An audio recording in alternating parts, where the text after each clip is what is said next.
Hi, I'm Katie Geiger, and this segment is about fine motor control.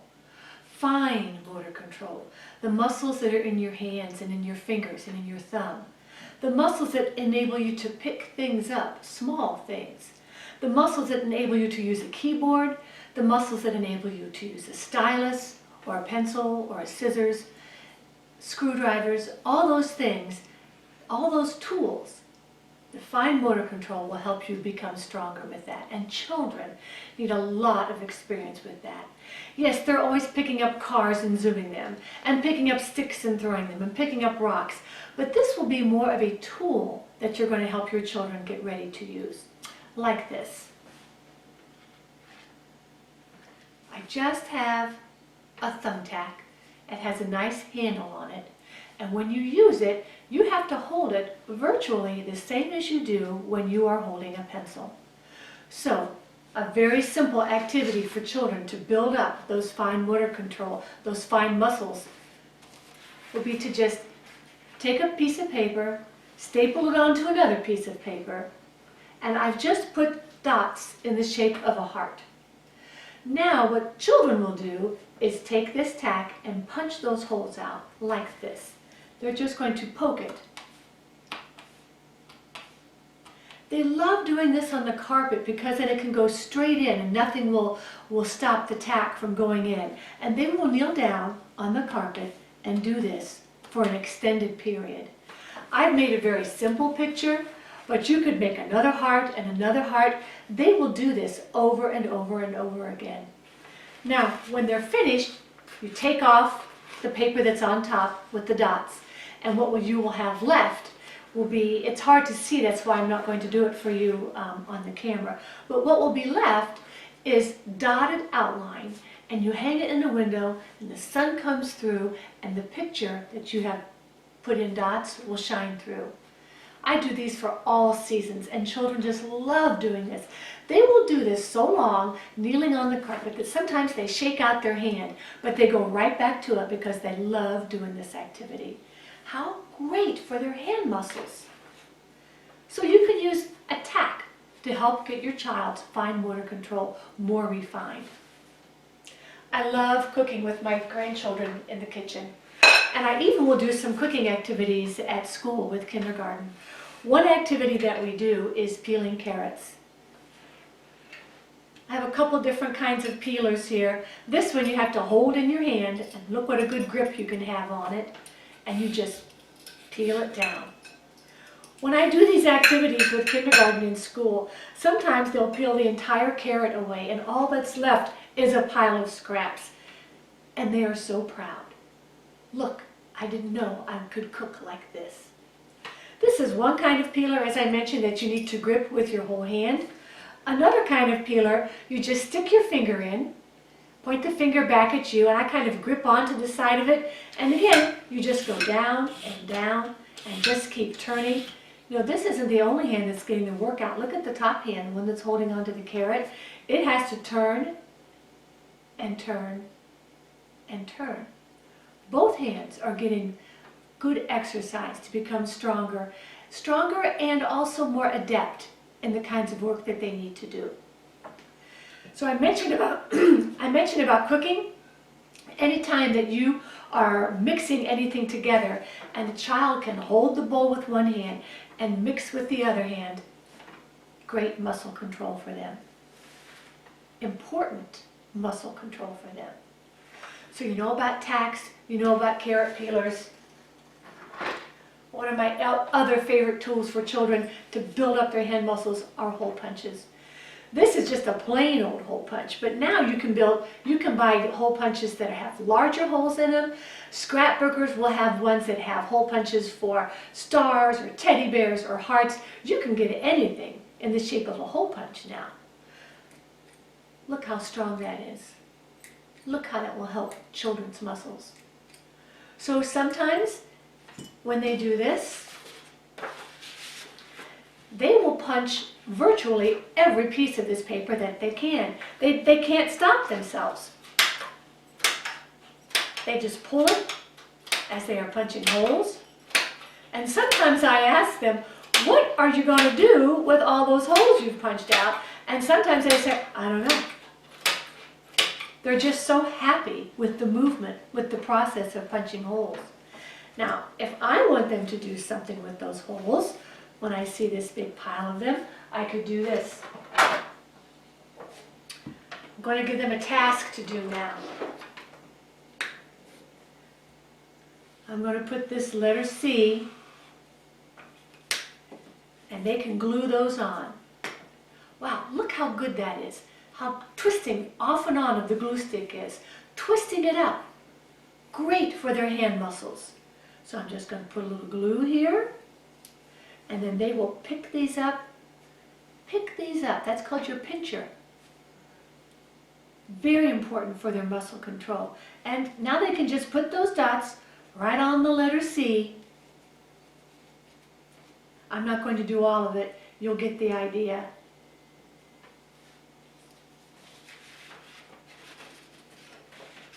Now you can hang this up.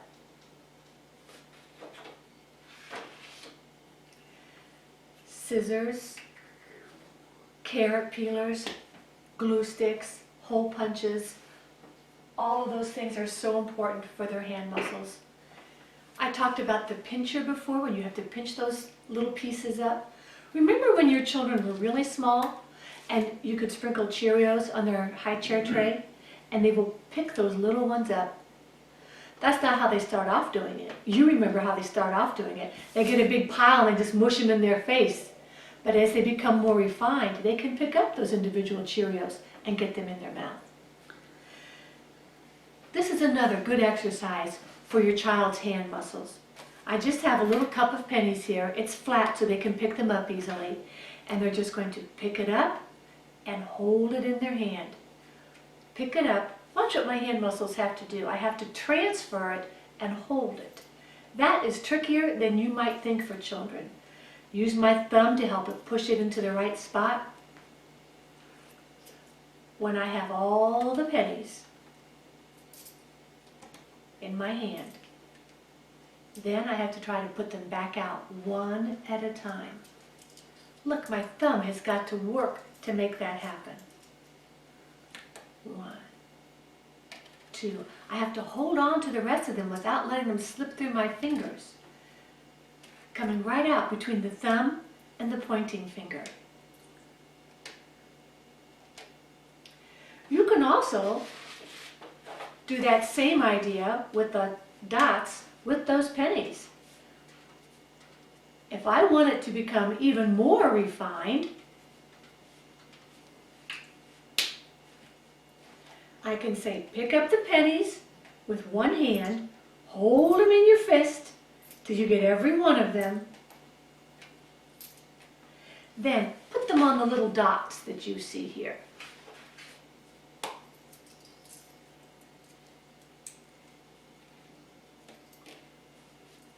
I think you are going to make the letter of your name. How fun is that for them? How rewarding. Now you're getting a 2 for 1. You're getting the fine motor control, and you can also say, look, C for Colin. Look, C for Claire. Now you can get a little alphabet recognition in with that. All of these things that help their hand muscles become refined, that help them do small little movements, are very important for them. It's going to have a huge influence on their confidence and their ability to do scissors work and paper and pencil work. If the wooden spoon and cooking in the kitchen and picking up pennies isn't what's going to appeal to them, then this will give you some of that same motion.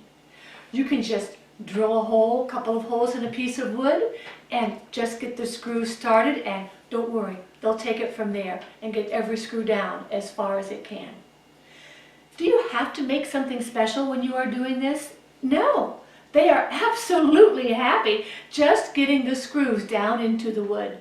They are absolutely happy just punching the holes. These things are motivating in and of themselves. When your child has the patience and has begun to get some of that fine motor control, then you can introduce sewing to them like this. I just went to the fabric store and bought some cheap burlap, taped around it with masking tape, and used a permanent marker to draw a shape on there. Then those big plastic needles, any craft store will have them. Talk about inexpensive. Then you just show them. Your thumb has to be on top. Hold it just like you would hold a pencil or just like you would hold a marker. Go down, use your finger on the bottom to poke it back up, pull it tight. Go down, your bottom finger pushes it up, pull it tight. Now, I am getting used to the idea of my thumb has to be on top, the same as it will when I'm cutting paper. And I'm getting used to the idea of holding this very carefully, pinching it almost just like you do a pencil. But I am also using my eyes to watch where I need to put that needle in and where it needs to come out. Eye-hand control. The eyes and the hands working together.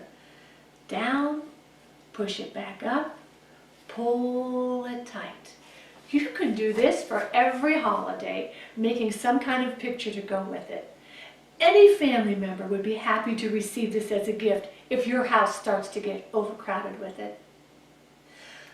So I want you to think about the importance of getting those hand muscles really in control. It doesn't matter that this is the keyboard generation, that they are going to be doing lots of typing or using the stylus on whatever electronic equipment there is going to be next year, 5 years from now, 10 years from now, who knows. But they still have to have control and confidence in their hand muscles. When you do activities like this with children and they go to school, they have got confidence in their body. They've got confidence in their ability to do the task and joy in the doing of the task. And strength. They'll know what to do next.